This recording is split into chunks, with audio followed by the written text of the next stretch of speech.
Hello viewers, welcome back to the channel. I am Drake Bates here to give you my week 8 summary for taking SARMs. This is the conclusion of my 8-week cycle on RAD-140 and YK-11.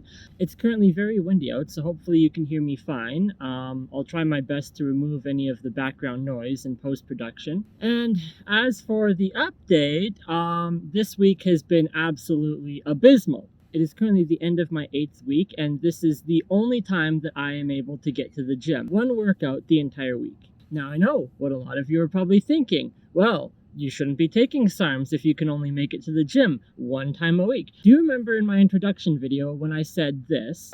My experience working out in the gym can best be summarized as difficult at best. I have come to the conclusion that unless every aspect of your life is 100% perfect, you need to have a perfect bank balance such that you can afford to buy enough food to actually bulk up. So you need to have a perfect diet, you need to have a perfect job, you need to have a perfect mental state. If you have any mental disorders, it could hinder your ability to do so. Unless every single microcosm and aspect of your life is in perfect order, you will never ever be able to achieve your natural genetic potential. Period, end of story. I'm more convinced now than I ever have been before that unless every single aspect and microcosm of your life is 100% perfect, you cannot train properly and build muscle with and or without the use of performance-enhancing drugs. Unless you're a billionaire or you're literally Arnold Schwarzenegger, there's no way that you can go to the gym and train properly if your life is complete chaos.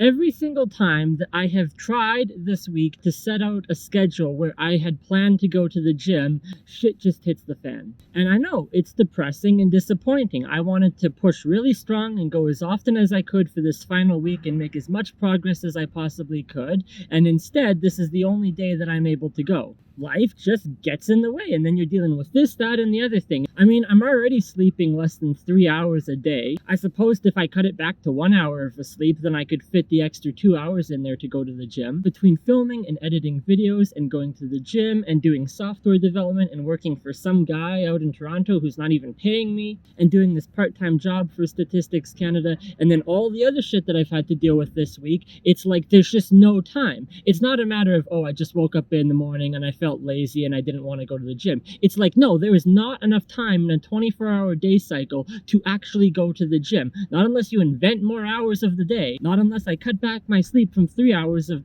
sleep a day to 1 hour of sleep and then spend that extra time at the gym. Not unless there is more time to do so. There's just not enough time for the shit that I have to deal with. My roommate came to me at the beginning of the week and he informed me that we have a bed bug problem, or so he thinks. And he was telling me that he was waking up with marks, bite marks on his body. And it's like, okay, well, is it ants maybe? Is it spiders? Well, he doesn't know for sure, but he's bringing in an inspector anyways. So you might ask, okay, well, why is that my problem? It sounds like it's his bed bug issue.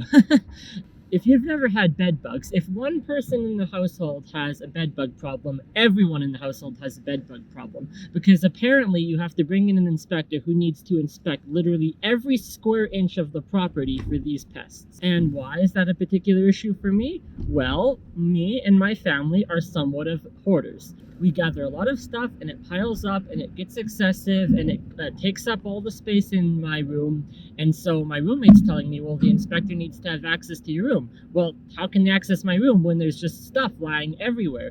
And in order to clean all this stuff and organize everything in my room, that needs to be time taken away from other things. So, you know, like I said, between doing part-time work for Statistics Canada and between filming and editing videos and between doing software development, the extra time that I would have gone to the gym and spent training to work out, I've now had to spend organizing my room and cleaning everything so that these inspectors can come in. And it sucks. And you know, if I could afford to live in maybe a better house that had better insulation or whatever, maybe the bed bugs wouldn't come in. If I could afford to live on my own, then I wouldn't have to be dealing with when my roommates cause my life to turn upside down. And that's only just the start of the problems. Now, while I'm dealing with this, I've got another issue that's come up, which is that our landlord landlord is a complete asshole, and he has been trying for several months and even several years at this point to extort as much money as possible from my roommate as he can. He tried to renovate the kitchen once and foot the bill to my roommate. He's always complaining about how we don't have a vacuum cleaner, because apparently we're supposed to be responsible for buying a vacuum cleaner,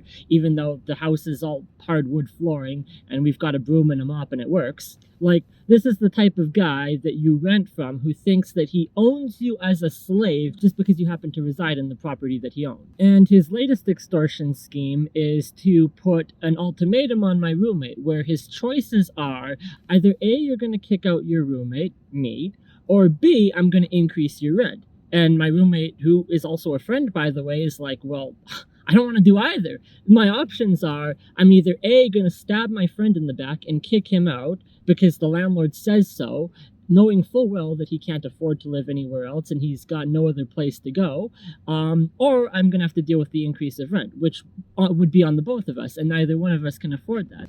So he's made the decision to take the third option, which is to just leave and say, fuck this guy, I'm going to find another place to rent. But that also means that I have to leave. If he leaves, then I also have to leave, because I can't afford to live here by myself, and the landlord doesn't like me. That's why he's trying to kick me out. Some guy that I've never met, who doesn't know a damn thing about me, who's never met me. I've only spoken with him twice or three times on the phone, and he just doesn't like me. And so he's trying to use me as a linchpin to extort my roommate. Now, if I get evicted, that's going to make life rather interesting. I always have my parents' place to go back to. That's what happened when I was in Vancouver, and then I got evicted there, and then I moved back in with my parents. But it feels like this depressing, never-ending cycle of, is this just life? Every 18 months I'm going to be evicted, and then I'm going to move back in with my parents, and then I'm going to spend some time with them, and then I'm going to move out again to the city, and then I'm going to rent from some jackass landlord, and then in 18 months he's going to evict me, and then I'm going to move back in with my parents. It just goes over and over and over and over without an end in sight.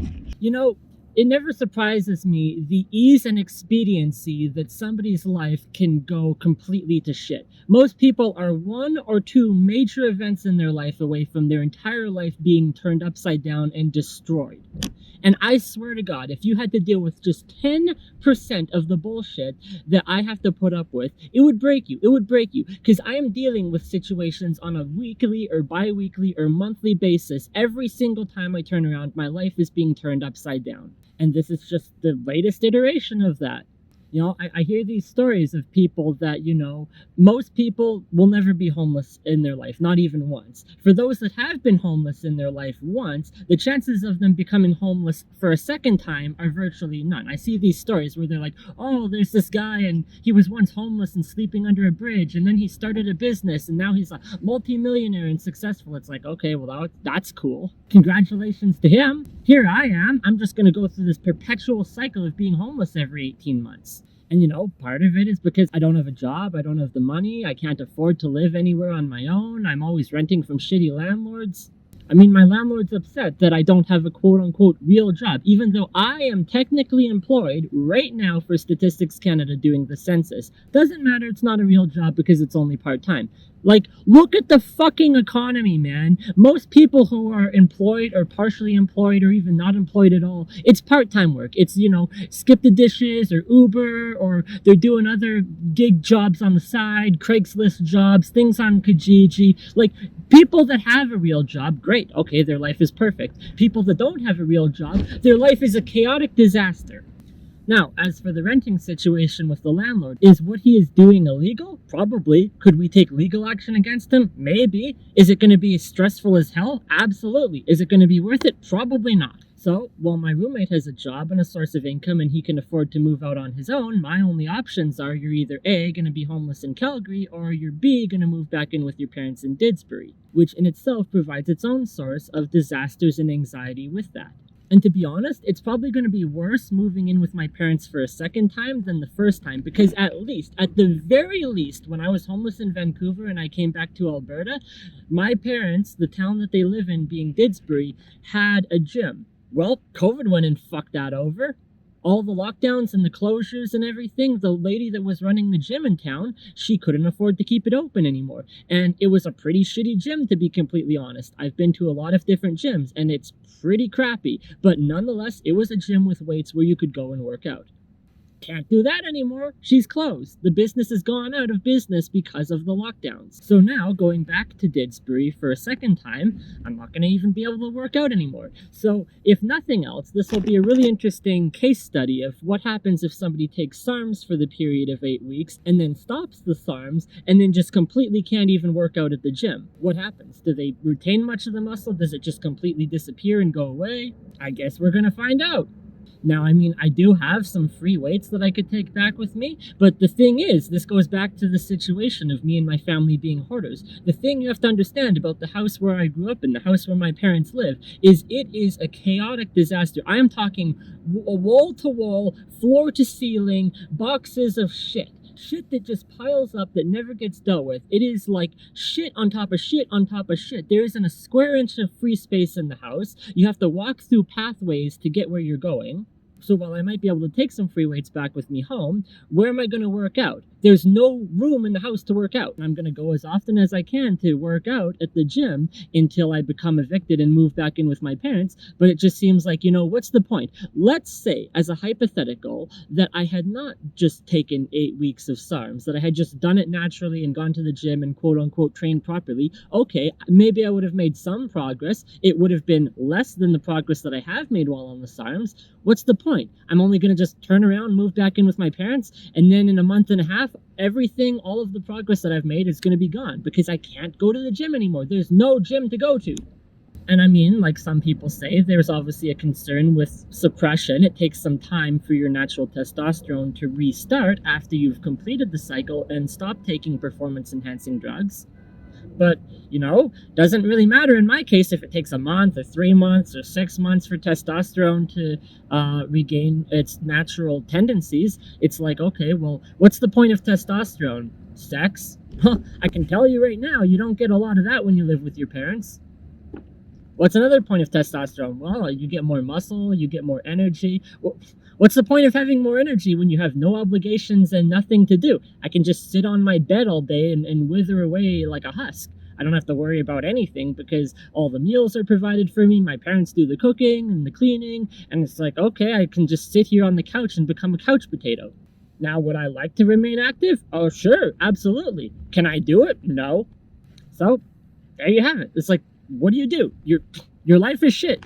Deal with it. Now, as for the actual 8 weeks of the training on the SARMs, I have made progress. I've made significant progress. I look much different than I did 8 weeks ago. And I will still be making a video comparing the differences between when I previously did anabolic steroids compared to my SARM cycle now. And I've got other videos that have been recorded and haven't been edited yet that are still in the production line. And there are other ideas for other videos that I can still film and edit and produce while I'm at my parents' place. But unless anything changes in the next week and a half to a month here, unless something magically turns around and after 3 years of being unemployed, somebody finally decides to give me a job, unless I turn around tomorrow and win the fucking lottery, this is my life. It's absolute shit.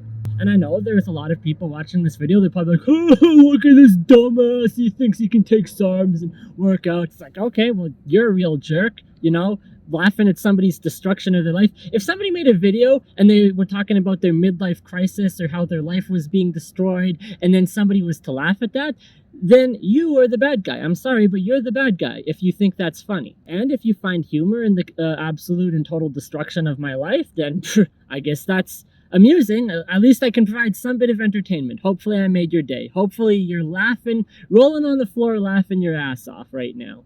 I'm glad you enjoy watching me suffer. Well, I guess I better get going though, because I still have to do my workout session, and the longer I sit here and rant in this video, the less time I actually have at the gym. So, I'm gonna thank you for watching this video. Make sure to subscribe to the channel if you want to follow the continued destruction of my life, and until then, I'll see you in the next one.